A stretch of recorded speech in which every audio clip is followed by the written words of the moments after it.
Bonjour à tous, bienvenue dans cette nouvelle vidéo. On continue notre série de visites des quartiers de Tokyo et aujourd'hui on est descendu à la gare de Kyodo pour visiter le quartier de Setagaya.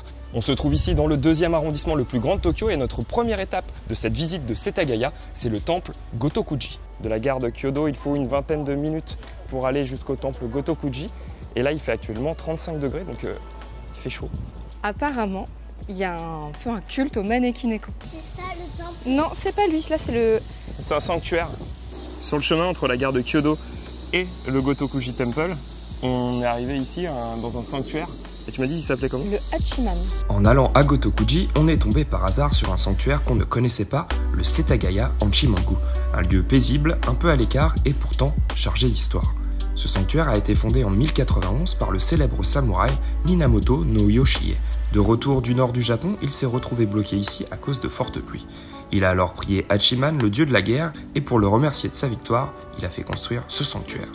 La légende raconte qu'il aurait même organisé un tournoi de sumo pour ses troupes. Et cette tradition perdure encore aujourd'hui, des combats de sumo sont organisés ici chaque année pendant le festival du sanctuaire.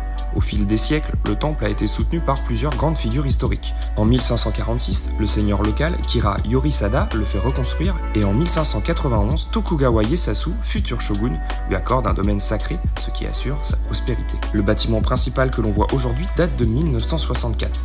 Il abrite un hôtel plus ancien construit en 1813, toujours conservé à l'intérieur. Une vraie surprise, si vous passez par là pour visiter Gotokuji, ça vaut le coup de faire un petit détour.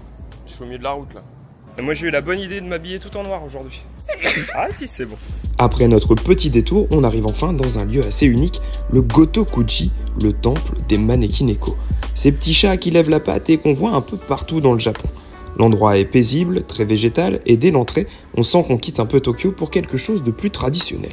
L'histoire de Gotokuji remonte au XVIIe siècle. À l'origine, ce n'était qu'un petit temple bouddhiste local.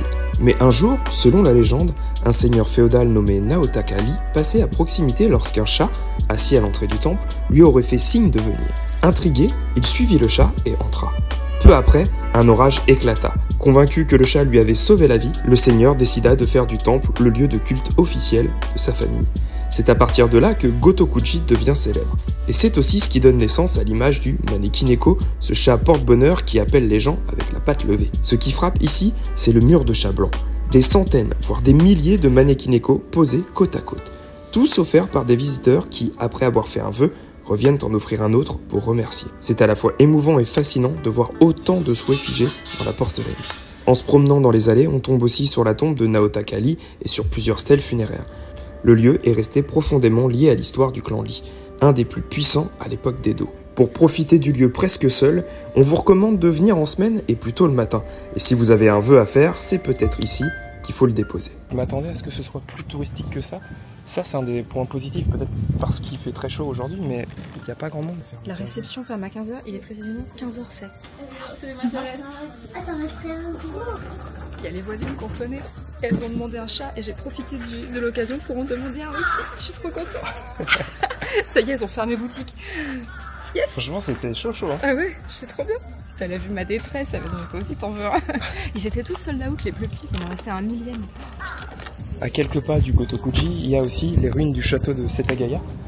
Alors je sais pas s'il y a vraiment grand chose à voir, mais en tout cas, on va aller y faire un petit tour et on va aller se balader.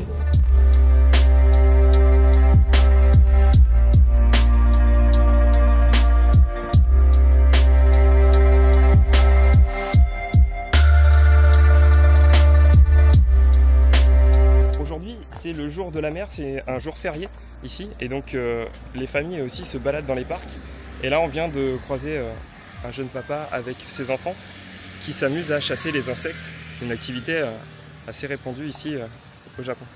Du coup on reprend le train, il y a une petite ligne dédiée au quartier de Setagaya, on va à la gare de Gotokuji et on va faire un tour du quartier apparemment, et il y a un deuxième temple là-bas à aller visiter. On est à la gare de Gotokuji, on va aller se balader un petit peu dans les ruelles pour explorer. On vient d'arriver à la gare de Gotokuji et du coup notre objectif maintenant c'est d'aller chercher un petit truc à grignoter. Alors il y a pas mal de petites ruelles à explorer et je pense qu'on va trouver notre bonheur. En sortant de la gare de Gotokuji, on arrive directement sur une petite place paisible, typique des quartiers résidentiels de Tokyo. Pas de néon ni de grands magasins ici, juste des immeubles bas, des câbles électriques en toile d'araignée au-dessus de nos têtes et des rues tranquilles où passent quelques vélos. Le quartier est bordé de maisons traditionnelles japonaises, parfois modernisées, avec des haies parfaitement taillées, des plantes en pot devant les entrées et souvent un petit mannequin-neko en céramique posé près de la porte. En longeant la rue principale, on croise principalement des commerces de quartier. Des boulangeries, des cafés, des supérettes. Ça sent l'odeur du café fraîchement moulu et celle du dorayaki tiède qui sort d'un moule en forme de chat. Ici, tout est à échelle humaine, même les voitures roulent doucement. Donc en fait, on s'est arrêté dans un petit café qui s'appelle Rara-san. Pris d'assaut, n'ayant pas peur des mots. Ouais.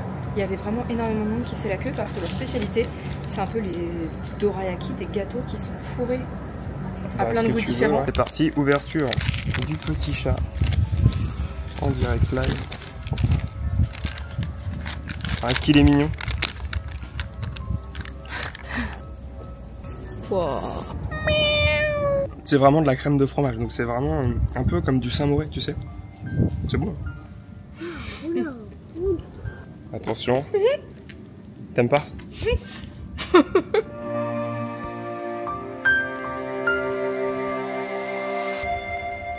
Je crois que c'est un des aspects qui me fait le plus marrer au Japon, c'est que vraiment on se retrouve 50 mètres plus loin de la rue touristique et de la gare, et là il n'y a personne.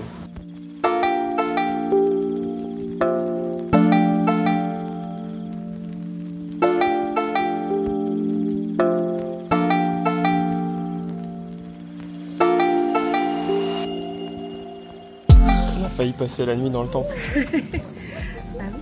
Qu'est-ce qui s'est passé? J'étais en train de dessiner, je m'étais mise dans un petit coin. Moi je l'aurais pas vu, hein, j'en serais restée enfermée un temps. En fait, j'ai vu au loin, il y a un monsieur en t-shirt bleu, puis je me dis, ah bah tiens, ça y est, on n'est plus tout seul. Et là, je vois les portes du temple qui se referment, tu sais, derrière les ombres des arbres et tout. Je me dis, merde, il est en train de tout fermer. Et en plus, il n'y a pas d'heure particulière, parce qu'il est 16h52, donc c'est pas une heure pile ou quoi. C'est bon, il n'y a personne. Du coup, la boutique. on a couru pour pouvoir sortir. Prochaine étape, nous allons aller prendre le train. Ok. Et nous allons aller jusqu'au terminus de la petite ligne qui traverse Setagaya, parce qu'apparemment, il y a un point d'observation, la tour 40. Ouais. Carrot Tower. Ouais, mais je trouvais que c'était mieux, tour 40. Est-ce que tu savais que karaoké, ça veut dire orchestre vide?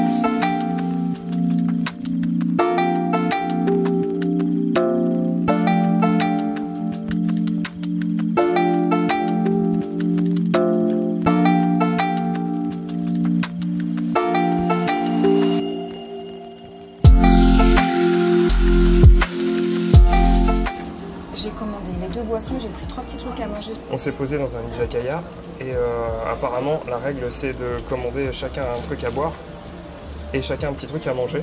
On avait bien compris ce qu'il nous avait dit finalement, puisque c'était... La cuite express. Ouais, il nous proposait de boire... Ah, il y avait des trucs là. Arigatou gozaimasu. Oh, super. Ce que je trouve cool dans les izakaya comme ça, c'est que tu prends des petits trucs à manger. Et moi, j'adore les petits trucs à manger comme ça. Toi, t'aimes bien les petits trucs à manger dans les des petites assiettes. C'est déjà la fin de cette vidéo. J'espère que vous avez passé un excellent moment en notre compagnie et que vous avez apprécié autant que nous la visite de Setagaya. C'est vrai que ce quartier est un peu moins tumultueux que le centre névralgique de Tokyo, mais nous, ça nous a fait du bien. En tout cas, si vous avez aimé cette vidéo, likez-la, partagez-la et nous, on vous dit à très vite pour une nouvelle vidéo. On vous fait des bisous. Ciao.